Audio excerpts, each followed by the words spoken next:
I'm Scott Jaffa. I'm with Jaffa Group Design Build, and the name of the house is the Grand View Lodge.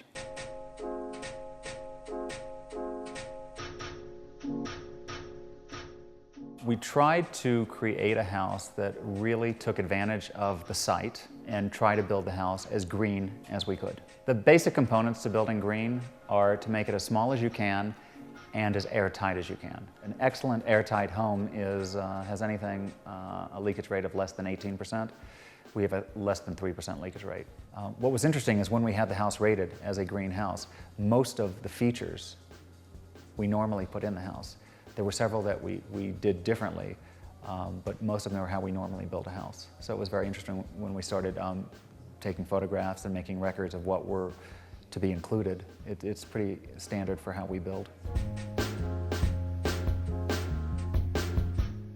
Every house has to fit the site. The site sort of designs the house for me. Where the views are, this house, I wanted to take advantage of the down valley views.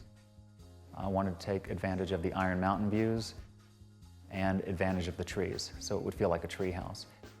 We've got the ski slope on one side, on the east side of the house. On the west side, we've got a stream that runs 5 months out of the year. So the house was sort of pushed into an area, and in order to take advantage of the 180-degree views, we did a quarter-round living room and had the house work off of that. There are no hallways, and everything is really designed around a core, which is the fireplace, with the staircase that circles all the way from the basement all the way to the 3rd floor.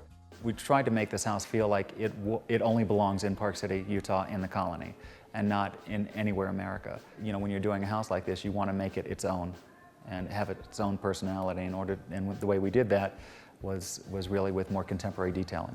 Some of the cabinetry that we did, we have 3-form products in there which take the place of glass. It's a recycled plastic product. In addition, some of the backsplash glasses and some of the glass we used in some of the showers are all recycled. We also had a number of the light fixtures custom designed and custom made specific for this house.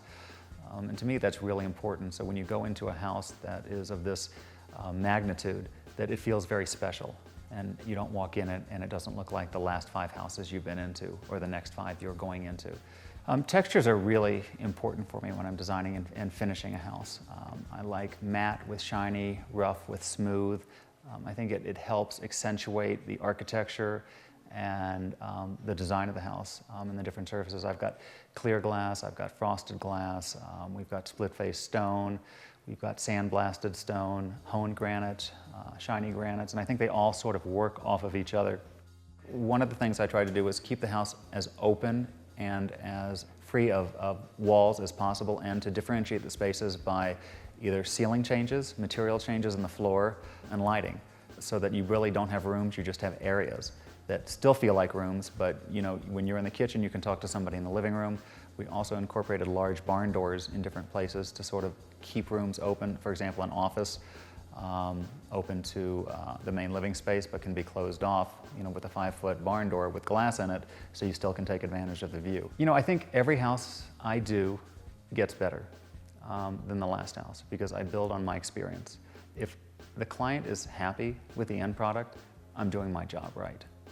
And if they walk in the door and you can just see tears welling up their eyes, or it is everything they imagined or everything they dreamed, I've designed the house perfectly, and I could not have made it any better.